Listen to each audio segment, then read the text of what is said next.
Hello friends, good morning. എല്ലാവർക്കും ഇന്നത്തെ കഥയിലേക്ക് സ്വാഗതം. അമൃതയോടാണെങ്കിൽ ഐശ്വര്യ പറയാണ്, ശ്യാമയ്ക്കാണെങ്കിൽ ഇപ്പോൾ കുടുംബത്തിലും കമ്പനിയിലും സ്ഥാനമുള്ളത്, നമുക്കൊന്നും ഒരു സ്ഥാനവുമില്ല. അവൾ വലിയ ആളായാൽ പിന്നെ നമ്മളെ രണ്ടുപേരെയും അവളുടെ കാൽ കീഴിൽ ചവിട്ടി അരയ്ക്കും.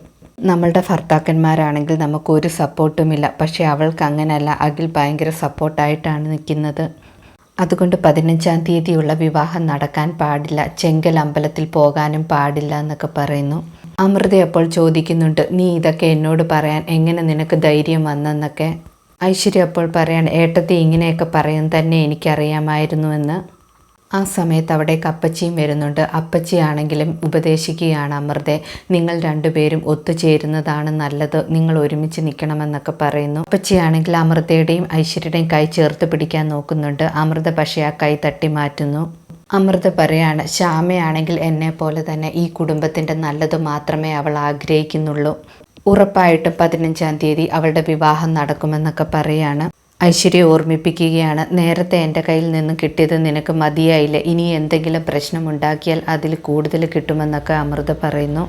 ഐശ്വര്യം കൂട്ടിയിട്ട് അപ്പച്ചിയാണെങ്കിൽ റൂമിന് വെളിയിൽ പോകുന്നു. അപ്പച്ചിയാണെങ്കിൽ ഐശ്വര്യയോട് പറയാണ്, അമൃത മാറില്ല, ഞാൻ മോളോട് നേരത്തെ പറഞ്ഞതല്ലേ എന്നൊക്കെ പറയുന്നു.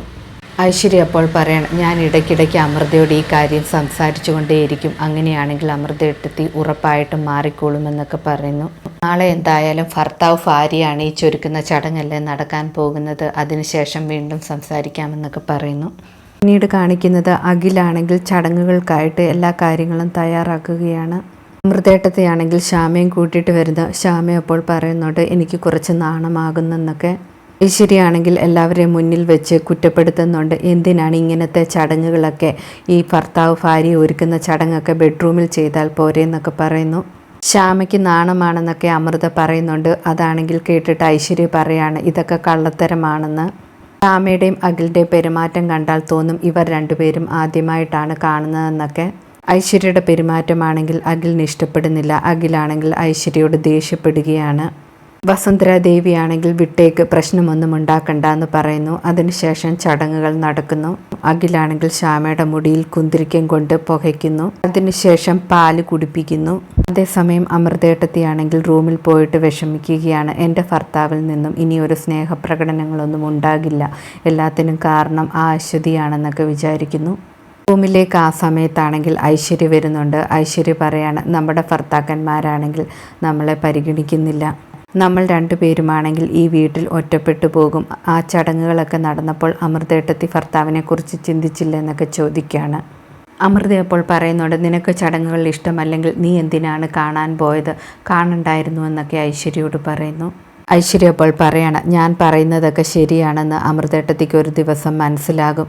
അങ്ങനെയൊക്കെ പറഞ്ഞിട്ട് ഐശ്വര്യയാണെങ്കിൽ വെളിയിൽ അവിടെ നിന്നും പോകുന്നു. ഐശ്വര്യ പോയി കഴിഞ്ഞ് ആദിത്യനാണെങ്കിൽ ഒരു ഫയൽ എടുക്കാനുണ്ടെന്നും പറഞ്ഞ് റൂമിലേക്ക് വരുന്നുണ്ട്.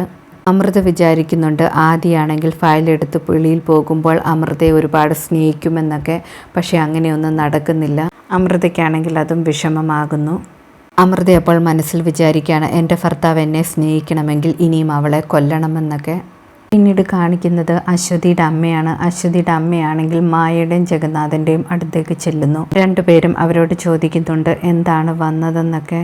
അശ്വതിയുടെ അമ്മ പറയാണ്, അശ്വതി അറിയാതെയാണ് ഞാൻ വന്നത്, അവൾക്കാണെങ്കിൽ ആരോടും സംസാരിക്കുന്നതൊന്നും ഇഷ്ടമല്ല, ഞങ്ങൾ ഭയങ്കര ബുദ്ധിമുട്ടിലാണ്, കുറച്ച് പൈസ വേണമായിരുന്നു, 5000 രൂപ തരാൻ പറ്റുമോ എന്ന് ചോദിക്കുകയാണ്. ജഗന്നാഥൻ അതിനെന്താന്ന് പറഞ്ഞിട്ട് 5000-ന് പകരം 10000 രൂപ കൊടുക്കുകയാണ്. അശ്വതിയുടെ അമ്മയ്ക്കാണെങ്കിൽ ഒരുപാട് സന്തോഷമാകുന്നു. ജഗന്നാഥനും മായയുമാണെങ്കിൽ അശ്വതിയുടെ ഭർത്താവ് എവിടെയാണെന്ന് ചോദിക്കുന്നു. അശ്വതിയുടെ അമ്മ അപ്പോൾ പറയാണ്, അവൾക്ക് ഭർത്താവില്ല, കോളേജ് ടൈമിൽ അബദ്ധം പറ്റിയതാണെന്ന്. മായ അപ്പോൾ പറയുന്നുണ്ട്, അങ്ങനെ ചില ദുഷ്ടന്മാരുണ്ട്, പെൺകുട്ടികളെ പറ്റിച്ചിട്ട് അവരവരുടെ പാട്ടിന് പോകും, എന്നിട്ട് കഷ്ടപ്പെടുന്നത് മൊത്തം പെൺകുട്ടികളാണെന്നൊക്കെ പറയുന്നു. ഞങ്ങൾക്കും ഒരു മകളുണ്ടായിരുന്നു, ഇതുപോലെ ഞങ്ങൾക്ക് ഞങ്ങളുടെ മകളെ നഷ്ടപ്പെട്ടത് ചിലർ കാരണമാണെന്നൊക്കെ പറയുന്നു. ഇതോടെ ഇന്നത്തെ കഥ അവസാനിക്കുന്നു. പുതിയ കഥയുമായി വീണ്ടും കാണാം. താങ്ക്